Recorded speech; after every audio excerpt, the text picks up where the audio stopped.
तो आदाब, नमस्कार, गुड इवनिंग, सत श्री अकाल। एक बार फिर आप तमाम लोगों का स्वागत है क्राइम तक की कहानी के इस एपिसोड में। उम्मीद है पूरी क्राइम तक की फैमिली अच्छी होगी। आज सैटरडे, शनिवार, कहानी रिकॉर्डेड।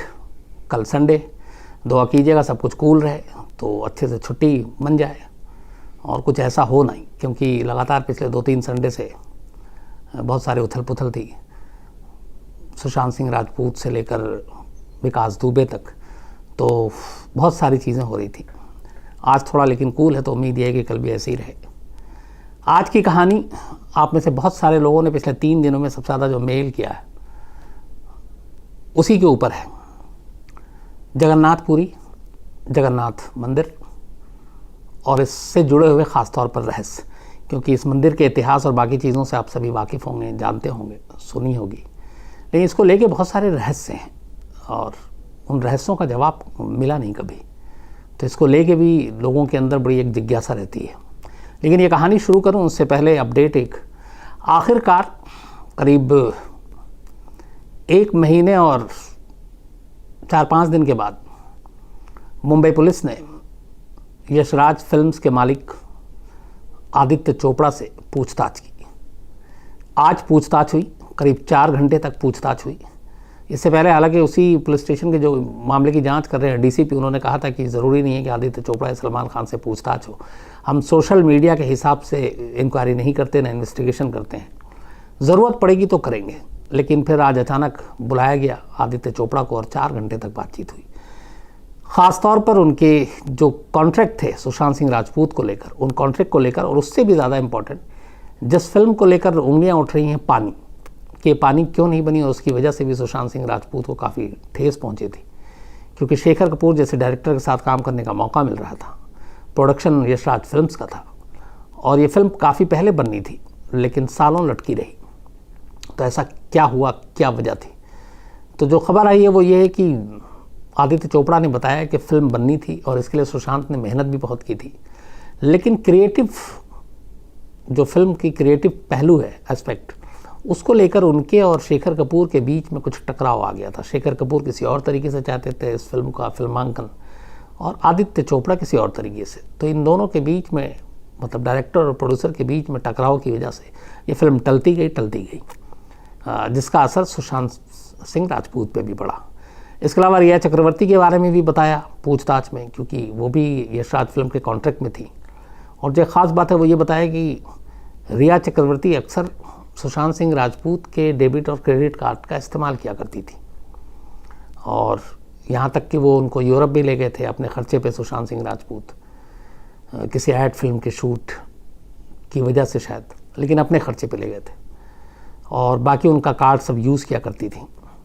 तो ये एक नया खुलासा भी हुआ है। तो पुलिस ने पूछताछ की है। अब 2 और नाम जो सोशल मीडिया में बहुत छाए हुए हैं कि इनसे भी पूछताछ होनी चाहिए, कब होगी, एक सलमान खान और एक करण जौहर। तो अब देखिए कब पूछताछ होती है। लेकिन आज जो इम्पोर्टेंट कहें, जो इस केस में सबसे ज़्यादा जो नाम आ रहे थे उनमें सबसे बड़ा नाम आदित्य चोपड़ा का था, क्योंकि सीधे सीधे यशराज फिल्म से जुड़ा हुआ मामला था और यशराज फिल्म की वजह से सुशांत सिंह को कई फिल्में छोड़नी पड़ी। तो ये पूछताछ काफ़ी अहम थी। अब देखते हैं कि इसमें मुंबई पुलिस इस पूछताछ से कितना संतुष्ट है और इसमें क्या चीज़ें निकालती है।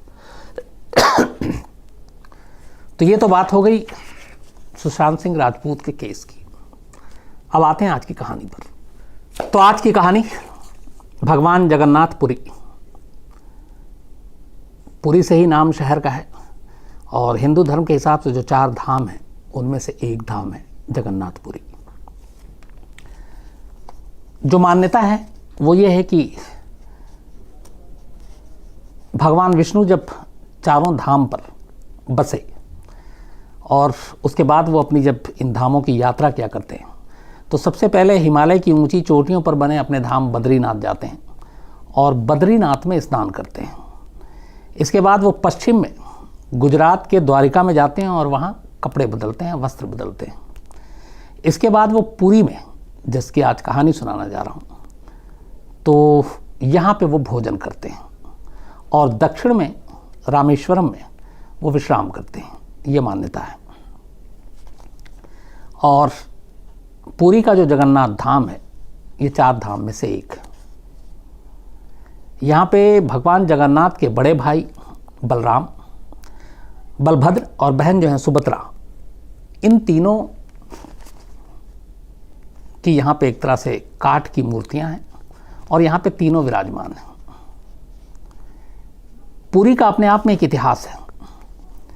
जो प्राचीन हिंदुओं की 7 नगरियाँ मानी जाती हैं पवित्र, उनमें से एक पुरी का नाम आता है और ये उड़ीसा में ही है।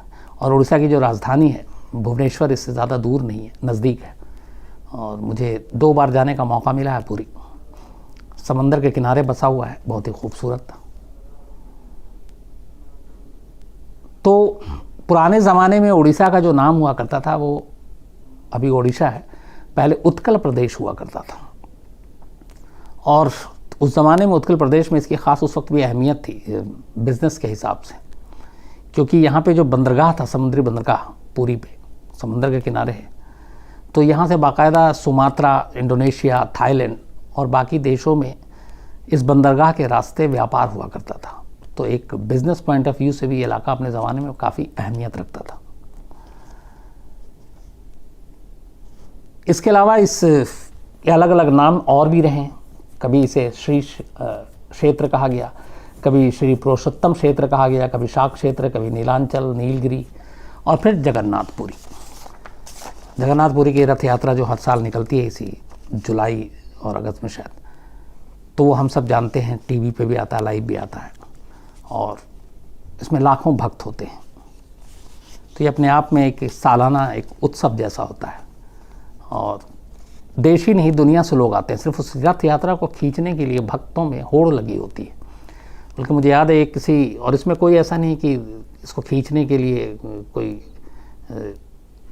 ज़्यादा भेदभाव हो, लेकिन कुछ साल पहले एक मुस्लिम शख्स सुप्रीम कोर्ट पहुंच गया था और उसने कहा था कि मुझे भी इस रथ यात्रा को खींचने की इजाज़त दी जाए, क्योंकि कहते हैं कि अगर इस रथ यात्रा को खींचने से जो भी खींचते हैं उसके सारे पाप जो है वो धुल जाते हैं। इस मंदिर की ख़ास बात यह है कि यहाँ पे कोई जो मूर्तियाँ रखी हैं वो काठ की मूर्ति है और ये श्री कृष्ण की ही मूर्ति है। तो वहाँ पे बाकी जैसे हम मंदिर देखते हैं उन मंदिरों में अलग अलग तरह की मूर्तियाँ होती हैं, लेकिन यहाँ लकड़ी की मूर्तियाँ हैं। अब इसको लेके तमाम बहुत सारे रहस्य हैं जिनके ऊपर मैंने रिसर्च किया, बात की, अपने जो पुरी में बहुत सारे रिपोर्टर रहे उनसे बात की, कुछ धार्मिक विद्वानों से बात की और उन चीज़ों को बात करके जो पॉइंटर लेकर आया हूँ, जो ख़ास रहस्य हैं, वो आपके सामने रखता हूँ। एक मान्यता ये है कि जब भगवान कृष्ण ने अपना देह त्याग किया तो उनका अंतिम संस्कार किया गया, तो उनका बाकी शरीर तो 5 तत्व में मिल गया, लेकिन उनका हृदय जो है, दिल, वो बिल्कुल सामान्य और जिंदा रहा और एक जिंदा आदमी की तरह ही धड़क रहा था और वो बिल्कुल सुरक्षित महफूज था। और कहते हैं कि उनका हृदय आज भी सुरक्षित है। ये एक मान्यता है। जो भगवान जगन्नाथ की ये जो काठ की मूर्ति है, जो लकड़ी की मूर्ति है, उसके अंदर है और उसी तरीके से ये धड़कता है। ये आस्था है, लोगों की मान्यता, इससे जुड़ी हुई भगवान जगन्नाथ पुरी के मंदिर से एक ये। लेकिन अब सवाल इसमें ये आता है कि ऐसी चीज़ है तो इसके बारे में ज़्यादा जानकारी लोगों के पास क्यों नहीं है। वो आगे मैंने भी ये सवाल पूछा, उसके जवाब मिले। श्री कृष्ण को हमेशा कलयुग का भगवान भी कहते हैं क्योंकि तभी वो आए। हर 12 साल में जो अब सवाल का जवाब है वो ये है कि जगन्नाथपुरी के इस मंदिर में ये जो मूर्तियां हैं तीनों, जगन्नाथ की, स्वामी की, उनकी बहन सुभद्रा और भाई बलराम की, इन मूर्तियों को बदला जाता है। 12 साल के बाद पुरानी मूर्तियों को हटाकर नई मूर्तियां स्थापित की जाती हैं। लेकिन कायदे से जब ये चीज़ें होती हैं, हर 12 साल में ही होता है, तो 2-3 चीज़ें बड़ी आम हैं वहाँ पर। एक, जब भी ये मूर्तियाँ पुरानी से नई बदली जाती हैं, पूरे शहर को ब्लैकआउट कर दिया जाता है, पूरी को, यानी कि बिजली की लाइनें काट दी जाती हैं और जगन्नाथपुरी के इस मंदिर की जगह पर पूरी तरह से अंधेरा होता है। कुछ दिखाई नहीं देता। कहते हैं कि जब अंधेरा पूरी तरह से हो जाता है, उसके बाद जब ये मूर्तियां बदलने की कवायद शुरू होती है हर 12 साल में, तो इस अंधेरे से पहले इस मंदिर के आसपास की सुरक्षा व्यवस्था CRPF के हवाले कर दी जाती है, सेंट्रल रिजर्व पुलिस फोर्स, और वो इस पूरे मंदिर को अपने कब्जे में ले लेते हैं। किसी का भी प्रवेश, किसी का आना जाना पूरी तरह से रोक होता है जब ये मूर्तियां बदली जाती हैं, पुरानी से नई की जाती हैं। अंधेरा होने के बाद, CRPF की सुरक्षा के बाद कोई अब मंदिर में जा नहीं सकता, सिवाय उस पुजारी के जिसे इस पुरानी मूर्ति को नई मूर्ति में बदलना है।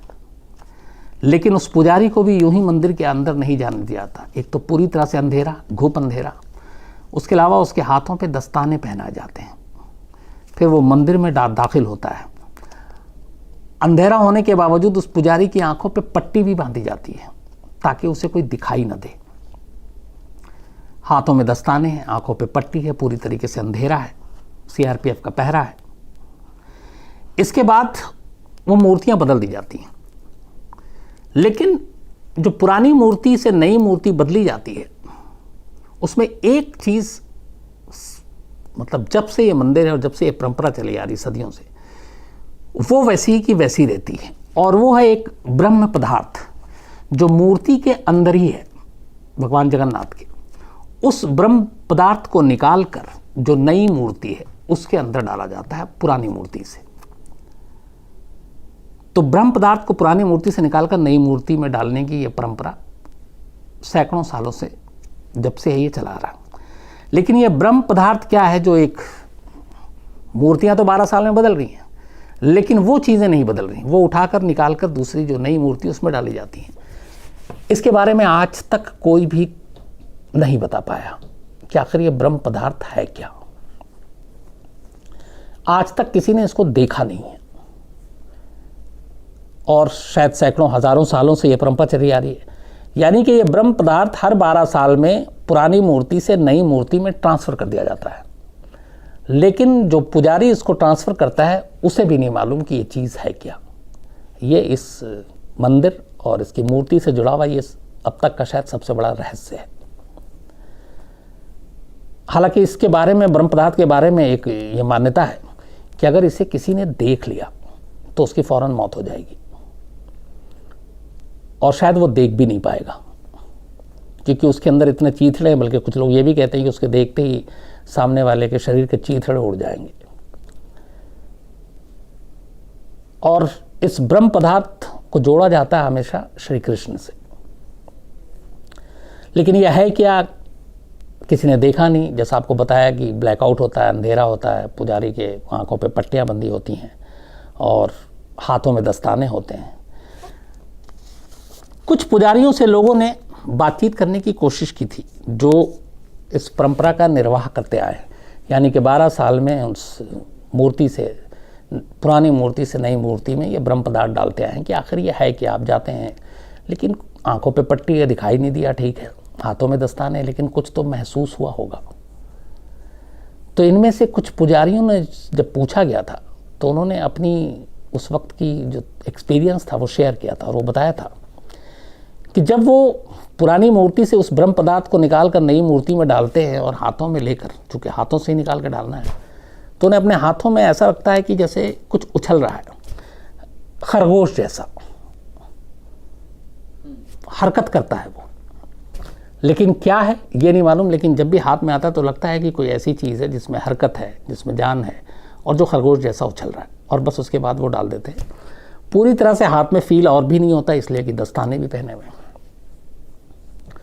तो एक ये सबसे बड़ा रहस्य कि हर 12 साल में मूर्तियाँ नई बनाई जाती, वहाँ पे रखी जाती हैं, पुरानी मूर्तियाँ हटा दी जाती हैं। लेकिन वो जो ब्रह्म पदार्थ शुरू से चला आ रहा हर मूर्ति के अंदर 12 साल में, वो परंपरा आज भी है। लेकिन वो क्या है, कुछ लोग कहते हैं जो वही कि वो श्री कृष्ण का दिल है, कुछ इसको ब्रह्म पदार्थ के नाम से जानते हैं।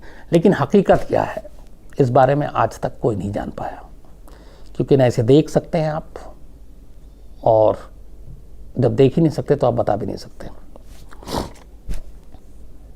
जो मैंने आपको शुरू में बताया कि जगन्नाथपुरी की जब रथ यात्रा निकलती है हर साल, तो जो जगन्नाथ बल्कि पुरी के जो राजा है, वो राजा जो है इस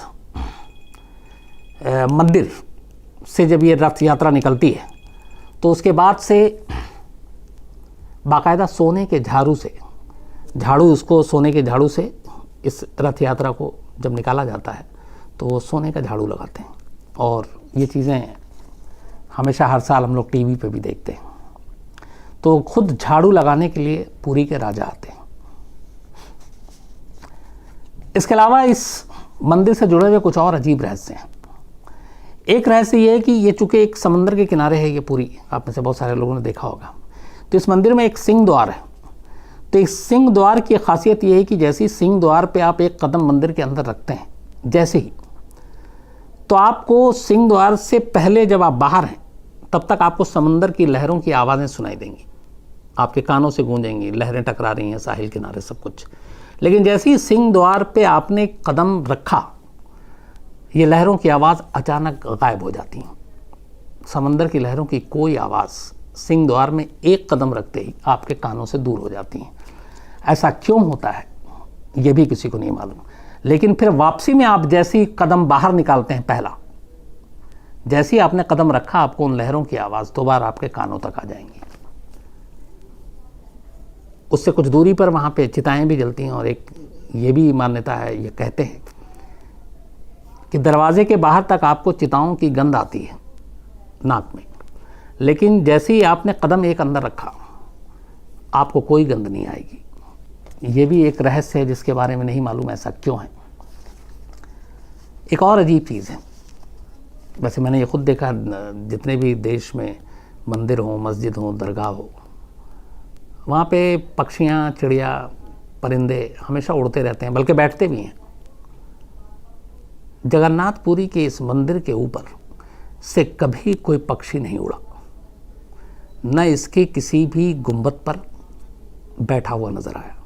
इस पूरे मंदिर का जो जितना एरिया है, उस एरिया के ऊपर से आज तक कभी किसी ने उसको बैठते हुए नहीं देखा, किसी पक्षी को, परिंदे को नहीं देखा। ऐसा क्यों है, ये आज भी एक रहस्य है। इन पक्षियों के और परिंदों के इस मंदिर के ऊपर न उड़ान भरने की वजह से फिर ये भी है कि इसके ऊपर से कभी भी कोई हवाई जहाज़ या चॉपर, हेलीकॉप्टर, इसके उड़ने पे भी पाबंदी और मनाही है कि शायद इसके ऊपर से अगर कोई नहीं उड़ सकता तो फिर ये हुआ कि इसके ऊपर से प्लेन और बाकी चीज़ें भी नहीं उड़ेंगी। तो एक ये भी इसके साथ जुड़ी चीज़ है। लेकिन ये पक्षी परिंदे क्यों नहीं उड़ते हैं, ये आज तक एक रहस्य है। एक और अजीब चीज़ है इस मंदिर को लेकर, वो ये है कि ये काफ़ी बड़े एरिया में ये मंदिर बना हुआ है।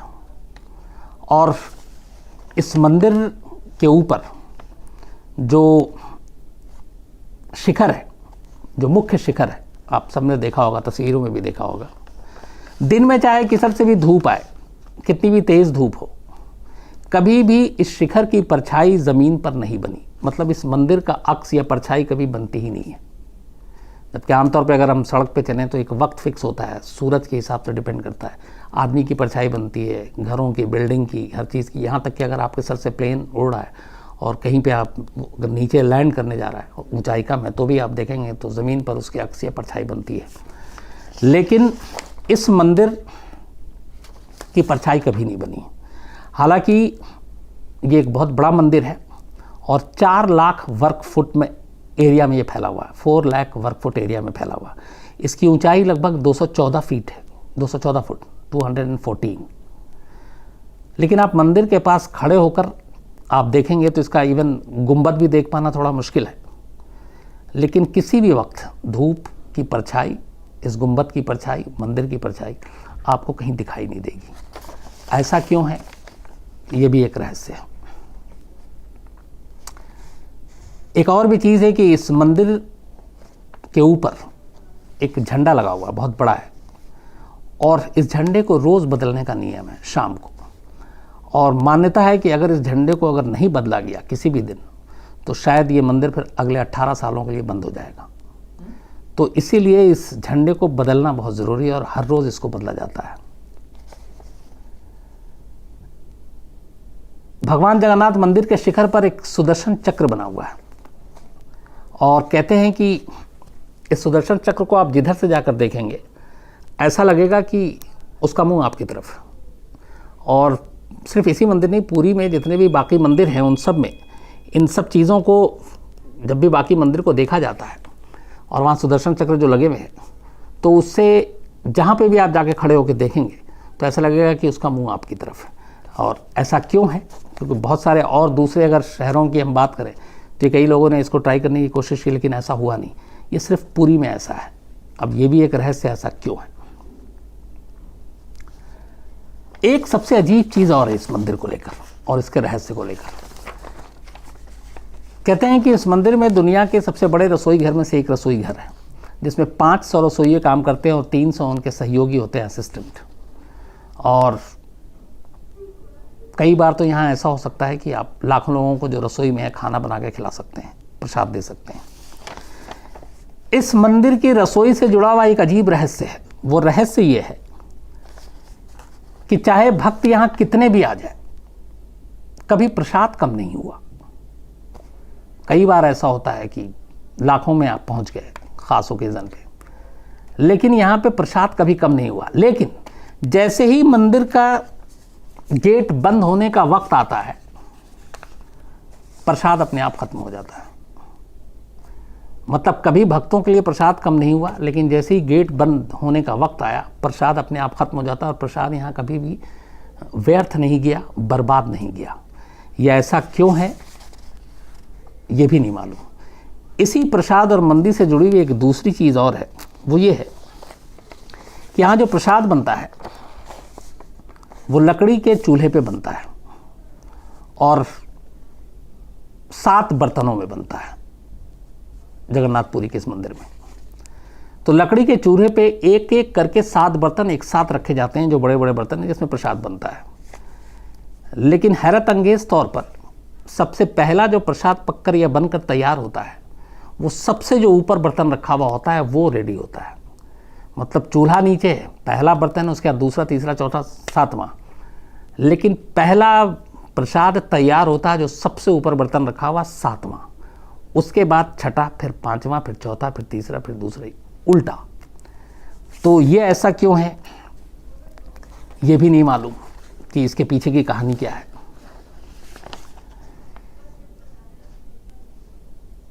एक ये हमेशा और भी चीज़ कहते हैं कि इस मंदिर के साथ जुड़ी हुई है कि यहाँ पे हवा के उल्टी सिमत में, उल्टी तरफ जो झंडा लगा हुआ बहुत बड़ा मंदिर के ऊपर, तो हवा के अगेंस्ट में वो झंडा उड़ता है। कायदे से जिस तरीके हवा की थपेड़े ले जाए उधर जाकर उसको उड़ना चाहिए, लेकिन यहाँ पे उल्टा है। और ये नहीं मालूम कि ऐसा क्यों होता है कि ये उसके उलट जाकर उड़ता है। तो ये वो सारी चीज़ें हैं जिसने इस मंदिर के कई रहस्यों को ऐसा रहस्य बना रखा है जिसके बारे में आज भी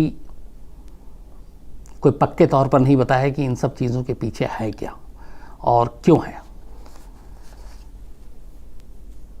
जो हवा का रुख है, हमेशा कहते हैं कि जो समंदर से इस तरफ आता है और फिर एक वक्त होता है वापस समंदर की तरफ जाता है। यहाँ इस मंदिर के पास हमेशा ये उल्टी चीज़ें होती हैं। वो जिस वक्त उसको समंदर से शहर की तरफ आना, वो शहर से समंदर की तरफ जाता है, और जब समंदर से शहर से समंदर की तरफ जाना तब वो अगेंस्ट आता है। और इसीलिए यहाँ पे हमेशा विपरीत दिशा में ये झंडा जो है ये उड़ता रहता है।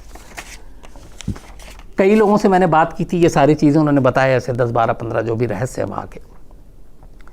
और हर एक कोई यहाँ पे वो जो जाता है, बहुत सारे लोग जिज्ञासापूर्व वहाँ पे जाते हैं तो इन चीज़ों को देखते हैं, परखते हैं, और लेकिन इन सवालों के जवाब नहीं मिल पाते हैं। तो इसको यही जोड़ के यही देखा जाता है कि यही सारे रहस्य हैं जिन्होंने जगन्नाथपुरी के इस मंदिर को भक्तों की नज़र में बहुत ख़ास बना रखा है। और इन रहस्यों की जिज्ञासा लेकर भी बहुत सारे लोग वहाँ जाते हैं।